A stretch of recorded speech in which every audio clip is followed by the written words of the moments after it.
আমাদের রেমিটেন্স বয়কটের আওয়াজে হাসিনার কুত্তা পলক ওর গোয়ারগু শুকায় গুটা হয়ে গেছে, এক হুঙ্কারে কাপড় নষ্ট করে ফেলছে। শুনেন, আমাদের প্রবাসী ভাই বোনদেরকে অনুরোধ করব, তারাও হয়তো আমাদের টেলিভিশন মিডিয়ার মাধ্যমে আমার বক্তব্য হয়তো শোনার সুযোগ পাবে। তারা রেমিটেন্সটা পাঠাবে, তাদের রেমিটেন্সটা অর্থ পাঠানোর যেন ব্যাংকে কোনো সমস্যা না হয়, তার জন্যই কিন্তু আমরা আমাদের ব্যাংকিং এবং যে কমার্শিয়াল যে এরিয়াগুলো আছে এগুলোকে প্রাধান্য দিচ্ছি। ফলে আমরা দিচ্ছি ধরেন ব্যাংক পাড়া, আমাদের কূটনৈতিক পাড়া, আমাদের বাণিজ্যিক এলাকা এবং মিডিয়া এলাকা। সো এই ধরনের কর্মকাণ্ড কিন্তু পরিকল্পিতভাবে করা হচ্ছে আমাদের প্রবাসী কর্মী ভাই বোনদের বিরুদ্ধে, ষড়যন্ত্র হচ্ছে। শুধু আওয়াজ দিছি তাতে এই অবস্থা, তাইলে শুরু করলে কি হবে বুঝেন? শুরু করে দেন, পলক শেখ মুজিবকে ছাইরা আপনারা আব্বু ডাকবে। এবার আসেন আর্মির প্রসঙ্গ। আপনারা যারা আমার ভিডিও দেখেন তারা দেখছেন যে আমি আর্মি সম্পর্কে একটা খুব সফট অবস্থান নিতাম, ডরে না করলে পিনাকি কোথা তালা ছাড়া আর কাউরে ডরায় না, বরং আর্মি আমারে ডরাইতে পারে। আমি আর্মির প্রতি কেন সফট ছিলাম তার কারণ আমি ব্যাখ্যা করছি আপনাদের মনে না আছে কিনা জানি না। এই যে এই ভিডিওতে ওই যে 12 ফিল্ড আর্টিলারির এক সৈনিক মালিক ভাইয়ের গল্প বলছিলাম। এর আগে আমি অনেককে দেখছি যে আমার ঘনিষ্ঠ প্রিয়জনদেরকেও আর্মি নিয়ে আমি কিছু কইলে কিছু লিখলে ফেসবুকে রাগ করতে দেখছি আমার সাথে। বাংলাদেশে তো একসময় আর্মি নিয়ে কিছু কই যেত না, কিছু হইলেই ওই একটা বাক্য ইউজ করতো কিন্তু ওরা, টেকেন টু টাস্ক, মানে কাউরে ধরে পেটাবে আর্মি। মানে কারো কিছু অপছন্দ হইলে সে কয় যে he should be taken to task. যাই হোক, আমাদের আর্মি নিয়ে পুতু আচরণের জন্য একেবারে গেছে স্পয়েলড হইয়া, বাচ্চারা যেমন স্পয়েলড হয়ে যায় এই আর্মি ইনস্টিটিউট হিসেবে স্পয়েলড হয়ে গেছে। 111 করে যে ইন্ডিয়ার হাতে তুলে দেওয়া হয়েছে বাংলাদেশকে, 111 কে করছে? আর্মি তো না।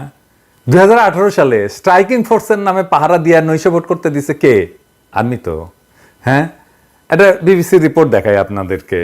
ভোটাররা ভোট দিতে গেছে, তাদের ধরে মারপিট করতেছে আওয়ামী গুন্ডারা, তারা ছুটে গেছে সাহায্যের জন্য সেনাবাহিনীর টহল দলের কাছে।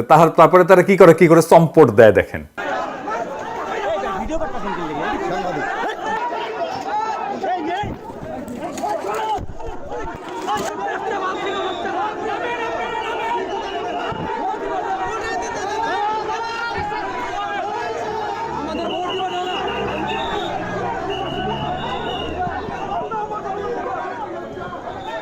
তো এরা তাহলে কি জন্য নামছে মাঠে? কি জন্য নামছে?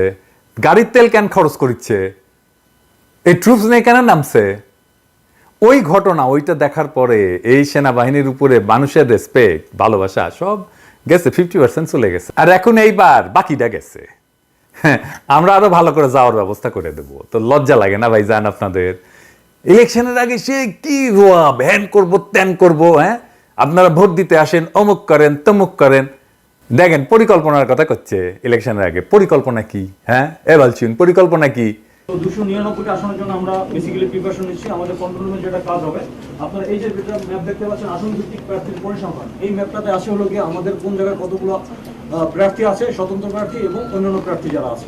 এবং এখান থেকে আমাদের বেসিক্যালি যে কাজ হবে, এই ম্যাপ থেকে যদি আমি সরাসরি অন্য একটা ম্যাপে চলে যাই, যেমন আপনারা এখানে দেখবেন র্যাপিড অ্যাকশন ব্যাটালিয়ন, র্যাব। পুরো বাংলাদেশের র্যাবের যতগুলো ব্যাটালিয়ন আছে, কোন জায়গায় তারা ডেপ্লয়মেন্ট আছে, এবং এখানে র্যাবের সিও এবং কমান্ডিং অফিসার যারা আছে তাদের নাম্বার দেওয়া আছে। আমরা সরাসরি তাদেরকে এখানে হিট করতে পারবো যে কোনো ধরনের কোনো যদি অনাকাঙ্ক্ষিত কোনো সিচুয়েশন চলে আসে। তো বীর জাফর আলী খান সেনাবাহিনী ভূমিকা পালন করছি, পাথরের মতো নিশ্চুপ দাঁড়ায় থেকে। আবার দেখেন এই যে কারফিউ দিতে নামে এই কি কয় বালছিউন। বিভিন্ন স্থাপনে আমরা যখন গিয়েছি, ওখানে যারা ছিলেন তারাও এক বাক্যে বলেছেন যে এখানে স্যার কোনো শিক্ষার্থীরা ছিল না, সমস্ত যা করেছে এটা একটা দুর্বৃত্তায়নের যারা সাথে জড়িত, দেশকে যারা নিশ্চিহ্ন করতে চায় তারাই করতে চেয়েছে। সেই পরিপ্রেক্ষিতে আমরা দেশের সম্পদ রক্ষার্থে আমরা নিয়োজিত হয়েছি এবং আমাদের সম্মানীয় সেনাবাহিনী প্রধানের নির্দেশে আমরা এই দুর্বৃত্তকে সমূলে মানে নির্মূল করার জন্য যা করা প্রয়োজন আমরা সেটা করছি। আপনারা দেখছেন যে দেশের এখন জনমনে একটা স্বস্তি, অলরেডি 72 আওয়ার্স আমরা পার করেছি এবং জনমনে স্বস্তি এসছে। স্পষ্ট ভাষায় আমরা বলতে চাই যে বাংলাদেশ সেনাবাহিনী অত্যন্ত সুশৃঙ্খল একটি প্রশিক্ষিত পেশাদার বাহিনী।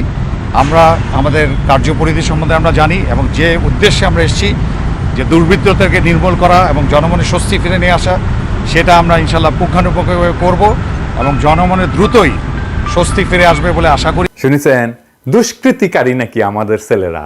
কয় ওরা শিক্ষার্থী না তো সারা দেশে মায়েরা বাবারা নামছে না? এই যে রিক্সাওয়ালার ছেলেটা তো মারা গেছে। আমি হলে কি করবো রে? আমি হলে কি করবো? সন্তানটা গেছে কেমইরা? ওরে আল্লাহ, ওরে আল্লাহ রে, আমার বাসা দিয়ে আমরা আমার গোলাটা রে বাইরে লাইছে রে ভাই। নাম্বার আছে, ওর পিছনে নাম্বার আছে নাকি? আল্লাহ রে, ফোন দেওয়ার নাম্বার ও আছে। আল্লাহ রে, আমার গোলাটা রে ওই নাম্বারে ফোন দেন। তো সে নামবে না? ছেলেগুলি খেলে ছেলের নিরাপত্তার জন্য সে নামবে না? সে দুষ্কৃতিকারী হয়ে গেল? হ্যাঁ, ফাজলামি সুদা। এই বলছেন দেখ, এই যে ছাত্রলীগ পুলিশের সাথে থাইকা রাস্তায় রাস্তায় গুন্ডামি করেছে, আর পুলিশ পাহারা দিচ্ছে, এটা দুষ্কৃতিকারী না? হ্যাঁ, রাস্তা রাস্তায় অস্ত্র হাতে কারফিউর মধ্যে ছাত্রলীগের টহলের ভিডিও আছে, এগুলো দেব আস্তে আস্তে। ফাজলামি করো জনগণের সাথে, হ্যাঁ, বালচুনের বাচ্চা বালচুন। এবার আসেন আর্মির অপরাধ কি এটা দেখি। আর্মি 3টা মারাত্মক অপরাধ করেছে। তারা জাতিসংঘের লোগোযুক্ত হেলিকপ্টার আর আর্মার্ড পার্সোনাল ক্যারিয়ার ইউজ করেছে। এটা সে পাইছে জাতিসংঘের সাথে হওয়া একটা কন্ট্রাক্টের অধীনে, যা শুধুমাত্র জাতিসংঘের ম্যান্ডেট পাওয়া অপারেশনে ব্যবহার করার জন্য। তো এটা কি জাতিসংঘের ম্যান্ডেট পাওয়া অপারেশন ছিল এই কারফিউ, হাসিনার কারফিউ? এটা কি জাতিসংঘের ম্যান্ডেট নিয়ে করা? মিনিমাম প্রফেশনালিজম যদি থাকতো এই কাজ কেউ করে না। এই মাথার মধ্যে বুদ্ধি, এই যে কয় না বুদ্ধি হাঁটুত, হাঁটুত না তো করে গোড়ালিত গ্যাস হ্যামসে বুদ্ধি মাথাত। এই ঘিলু নিয়ে আর্মিগিরি করো, হ্যাঁ? তো হাতে তো বন্দুকি দেওয়া উচিত না। মাথার যদি এইরকম এই লেভেলে বুদ্ধি থাকে, ওটা যে নেওয়া যাবে না, এই বুদ্ধি কারো মাথাতে আসলো না। এই হেডম নিয়ে আর্মিতে চাকরি করো, তো জাতিসংঘকে আমরা ছেড়ে দিব? হ্যাঁ, জাতিসংঘের মহাসচিবের নামে মামলা করে দিব যদি কোনো ব্যবস্থা না নেয়। হাউ কাউজা লাগাবো ওরা কল্পনা করতে পারতেছে না। 2 নাম্বার, দেখা মাত্র গুলির অর্ডার গ্রহণ করছে, এটা করতে পারে না। 3 নাম্বার, সে গুলি ছুটছেও, বিশ্বাসযোগ্য প্রমাণ আছে, আমার কাছে ভিডিও আছে, আজকে দিলাম না, টাইম লাগবে। সেই জন্যে আর্মি বারে বারে জনগণের বিরুদ্ধে দাঁড়াইতেছে।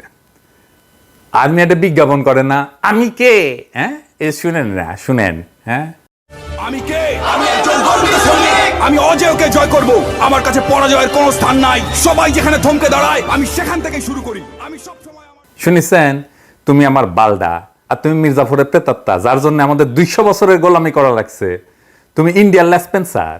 মইনুল আহমেদ তার চাকরি বাঁচানোর জন্য প্রণব মুখার্জির পা ধরেছিল। আর 111 ঘটা বাংলাদেশকে ইন্ডিয়ার হাতে বানাইছে, তুলে দিছে কে? ইন্ডিয়ার উপনিবেশ বানাইছে কে? আর্মি তো। তুমি হইতেছে সেই বাহিনী যে 2টা জিনিস ঠিক থাকলে সব ঠিক, প্যাট আর স্যাট। তাহলে তোমরা কেন রেসপেক্ট করবে বা পাবলিক? তার তো কোনো কাজে আসো না। শাসকের যেটা খুশি সেই নির্দেশ পালন করাটা যখন তোমার আদর্শ, তাহলে আমরা যখন শাসক হয়ে উঠবো আমাদেরও আদেশও এইভাবে মানবে। Case finish. হ্যাঁ, তো তোমাদের সাথে আমাদের কিসের খাতির? কোনো খাতির নাই। তুমি চাকর, আমরা মনিব হয়ে থাকবো। তো এখন আমরা কি করব? আমরা আমাদের সমস্ত ক্ষমতা দিয়ে লবি করব যেন বাংলাদেশ আর্মি মিশনে যাইতে না পারে জাতিসংঘের। পুলিশ তো যাবেই না, পুলিশ যেন স্যাংশন খায় সে ব্যবস্থা করব। আপনারা এই যে দরখাস্তে সাইন করবেন, অন্যদেরকে করতে বলবেন। আমি ডেসক্রিপশনে অ্যাপ্লিকেশনের লিঙ্ক দিচ্ছি, আমার ফেসবুকেও থাকবে এই অ্যাপ্লিকেশনের লিঙ্ক। এইটা আমার কোনো উদ্যোগ না, এটা যারা নিছে তাদেরকে আমি ভালো করে চিনিও না। যাই হোক, কিন্তু আমি সমর্থন জানাই, এটা আমার কাছে আসছে, আমি এই সমর্থন জানাই। যত বেশি সিগনেচার জোগাড় করা যাবে তত এটার ওজন বাড়বে। আপনারা সবাই মিলে সিগনেচার করবেন, শুধু নিজে না, অন্য কেউ সিগনেচার করতে উদ্বুদ্ধ করবেন। আমরা এটা কোটি কোটি সিগনেচার নেব, তারপরে দেখি। এছাড়াও আরো কাজ আমরা শুরু করেছি, বিস্তারিত জানাচ্ছি না। হ্যাঁ, কিন্তু ওদের পেটে লাথি দেওয়ার ব্যবস্থা করা হবে, প্রমিজ। তো মিশন নিয়ে একটা ইন্টারেস্টিং বয়ান আছে কলে, কারা ছড়াইছে জানি না, কিন্তু বলা হয় যে বাংলাদেশ ছাড়া কোনো দেশ তো আর্মি দিতে চায় না জাতিসংঘের শান্তি মিশনে। তাই বাংলাদেশ থেকে আর্মি নিবে না, মানে জাতিসংঘ বরং তেলায় বাংলাদেশ আর্মিকে। দাও দাও আর্মি দাও, আমাদের আর্মি দাও, দাও ভাই দাও, ইনকে করে নাকি তেলায়। আমার কিন্তু অনেকেই কইছে। আজকেও আমার এক আমেরিকান বন্ধুর সাথে ফোনে এটা নিয়ে কথা হইতেছিল, তো সেও করছে যে আরে না না, কেউ তো আর্মি দিতে চায় না, শুধু বাংলাদেশই দেয়, আর 2-1টা ছোটখাটো দেশ দেয় আর কি। বাংলাদেশ আর্মি না দিলে জাতিসংঘ বিপদে পড়বে। হ্যাঁ, এটা একদম মিছা কথা। ইন্ডিয়ান পেঁয়াজ নিয়ে ছিল না একটা বয়ান, এমন ধারণা তৈরি করা হয়েছিল যে ইন্ডিয়ান পেঁয়াজ ছাড়া আমাদের রান্নাঘর বন্ধ হয়ে যাবে, আমাদের খাওয়া দাওয়া বন্ধ হয়ে যাবে। হ্যাঁ, আমরা হিসেব করে দেখাইছিলাম যে বাংলাদেশ পেঁয়াজের স্বয়ংসম্পূর্ণ, পেঁয়াজ আমদানির দরকার নাই। দেখেছেন তো পরে আসলেই আমাদের কথা ঠিক। শান্তি মিশনে অনেক দেশ সৈন্য পাঠায়, সবচেয়ে বেশি পাঠায় নেপাল, বাংলাদেশ তৃতীয় কন্ট্রিবিউটর, এটা ইউএনের নিজস্ব হিসাব। এছাড়া রুয়ান্ডা আছে, ইথিওপিয়া আছে, যারা বেশি পাঠায়, অনেক বেশি পাঠায়। কিছু বাংলাদেশের চেয়ে বেশি পাঠায়, কিছু বাংলাদেশের সমান পাঠায়। ইন্ডিয়া আছে, পাকিস্তান আছে, প্রায় বাংলাদেশের সমান পাঠায় সেনা। বাংলাদেশ থেকে যদি নাও নেয় সেনা, জাতিসংঘের কোনো অসুবিধা হবে না, বিন্দুমাত্র অসুবিধা হবে না। হিউম্যান রাইটস ভায়োলেটার, মানবাধিকার লঙ্ঘনকারী শান্তি মিশনে যাবে না, এটা সোজা চাপ। সে প্লেন অ্যান্ড সিম্পল। দুনিয়াতে আমাদের সাপোর্ট করার মতো রাজনৈতিক দল অনেক আছে, অনেকের সাথে আমাদের যোগাযোগ তৈরি হয়ে গেছে এর মধ্যেই। আগে শুধু তো হিউম্যান রাইটস অর্গানাইজেশনগুলোর সাথে ছিল, এখন মিডিয়ার সাথে সম্পর্ক দাঁড়িয়েছে। তারা জানে বাংলাদেশে কি গণহত্যা হয়েছে, আর এই গণহত্যার রক্ত বাংলাদেশের সেনাবাহিনীর হাতে লাইগা আছে। এই ক্যাম্পেইন চলবে সারা দুনিয়ায়। আর একটা কথা কয়ে দিই, প্রিয় সেনাবাহিনী, হ্যাঁ আপনাকে বাংলাদেশ মুক্ত করার জন্য যদি একটা মুক্তিবাহিনী গড়ে ওঠে, ফাইট কইরা তাদের বীরত্বের সঙ্গে টিকতে পারবেন না। হ্যাঁ, ওই কুকি চিনের সাথে পারেন না, আর এই উদ্দীপ্ত তারুণ্যের সাথে আপনি কেমনে পারবেন? খুব কাছে মায়ানমারের উদাহরণ কিন্তু আছে। হাসিনা যদি ক্ষমতায় টিকে থাকে, তাহলে বাংলাদেশ ওইদিকে যাবে, লিখে রাখতে পারেন। এইবার আসেন একটা ফেসবুক স্ট্যাটাস দিয়ে এপিসোড শেষ করি। আমি জানি না আমি পুরোটা ঠিক মতো পড়তে পারবো কিনা, কারণ এইটা এত মুভিং, এত এত ইমোশনাল। এটা আমি যতবার পড়তে গেছি পুরোটা আমি পড়তে পারিনি, তারপরেও আপনাদের সাথে আমি শেয়ার করি। এটা একটা বোন লিখছে তার ভাইকে নিয়ে। আসেন আমরা শুনি। ছবির ছেলেটা আমার ভাই, আমাদের দুই বোনের একমাত্র আদরের ভাই। আমরা ওকে কি পরিমাণ ভালোবাসি এটা হয়তো কখনো আর তাকে বলাই হবে না, সুযোগ করি। যেদিন প্রথম আম্মু তাকে আনে বাসায়, এসেই সে আমাদের দুই বোনের গায়ে সসম্মানে হিসু করে ভালোবাসার জানান দেয়। আমাদের ছোট্ট বাবুটাকে আমরা টুনা ডাকতাম, ভালোবাসার ডাক আর কি।